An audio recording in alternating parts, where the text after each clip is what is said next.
Chima Yula has more from Nairobi. Unlike the calm protests late last week, demonstrations Tuesday turned violent when thousands of young protesters faced off in Nairobi with the police. The protesters threw rocks at police who fired tear gas to disperse them. The protesters Tuesday were demanding that President William Ruto resign and scrap what they describe as all illegal and illegitimate offices that use taxpayer money. They were to a huge unpopular finance bill that would have raised taxes on basic consumer goods like bread. After not signing the legislation in what is now turning out to be a rapidly escalating crisis for Ruto's government, he has made other concessions such as eliminating funds for an office for the First Lady. The protests have wide support in Nairobi.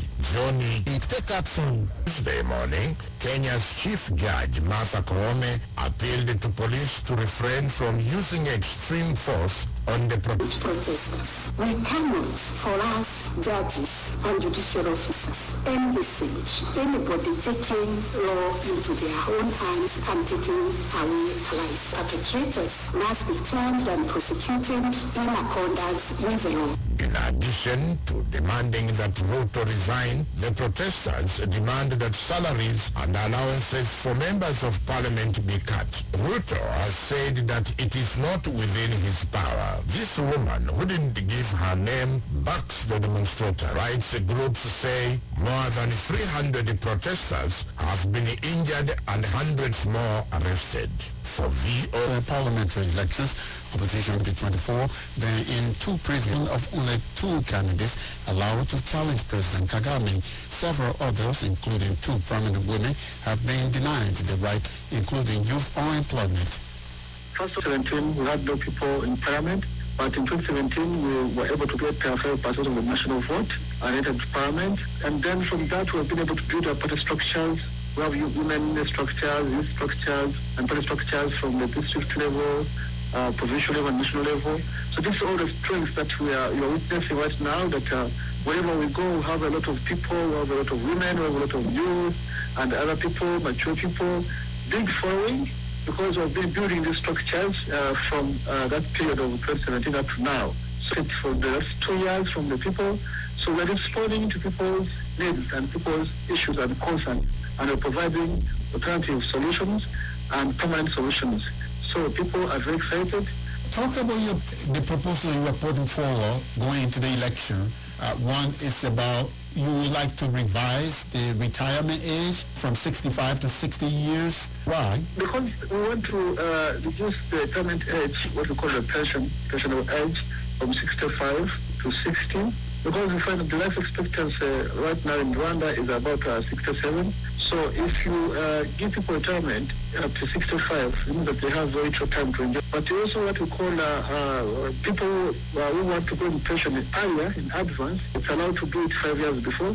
So we want to take that to 55, so that people who wish to retire early, retirement at 65 can be able to do it and be able to do something else that's beneficial.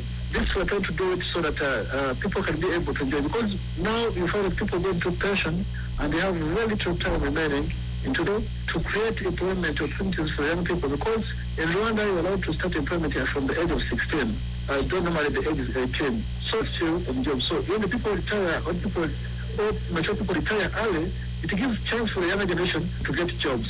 What do you say to stop President Kagame? He defeated you, so you stand no chance of winning. This election is not just an election.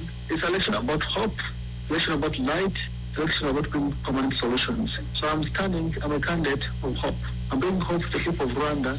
I'm bringing change to the people of Rwanda, that things are possible. Because last time I stood, a lot in my manifesto was implemented by the people of Rwanda. We believe that since this election is also both presidential and parliamentary elections, that if we also increase our seats in the parliament, what we... Benanza is the leader of Rwanda's opposition group, the 3P Sheikh El Gudiano, raised tensions in the West African country. The French news agency AFP reports that looting and vandalism broke out in the town of Kedi in the Senegal River Valley on Monday night. with security forces arresting a number of rioters, according to the Interior Ministry. The ministry did not provide further detail on the large number of demonstrators. 2 members of the security forces were seriously injured, one of whom was admitted to intensive care. The ministry said that aims to speed the development of energy mineral supply chains said last month that a Chinese company was using predatory tactics. Looks at what this means for Africa. Last month, Jose W. Fernandez, the U.S. government's representative to the Mineral Security Partnership, or MSP, alliance of mostly Western countries set up in 2022, said a Chinese mining company, CNOOC, was using predatory pricing to keep the cost of cobalt extracted from the Democratic Republic of Congo down. Businesses, sometimes in response to VOA, CNOOC said we firmly this is a true reflection of market supply and demand.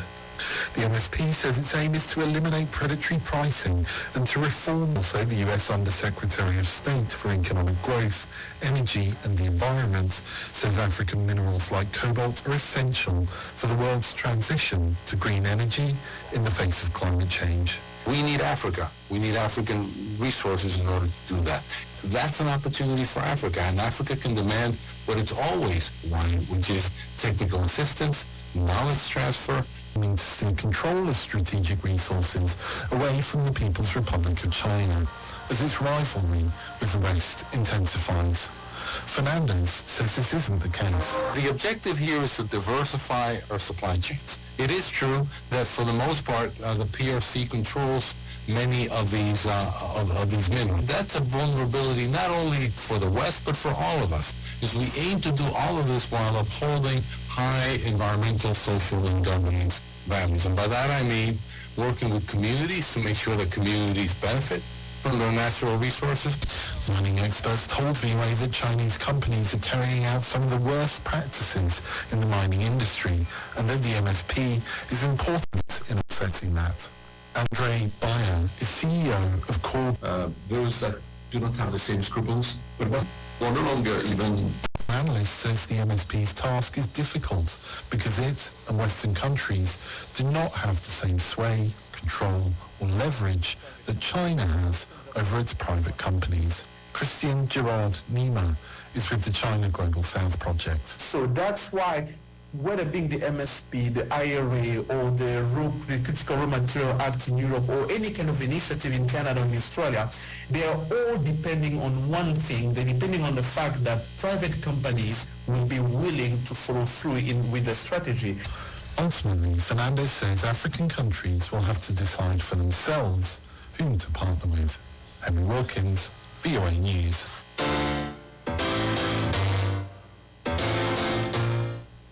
You're listening to Daybreak Africa on the Voice of America. I'm James Botti in Washington. Today is Wednesday, July 3rd. For more Africa news and features, visit our website at voaafrica.com. Connect with us on all social media platforms. We are on Facebook, Twitter, and Instagram.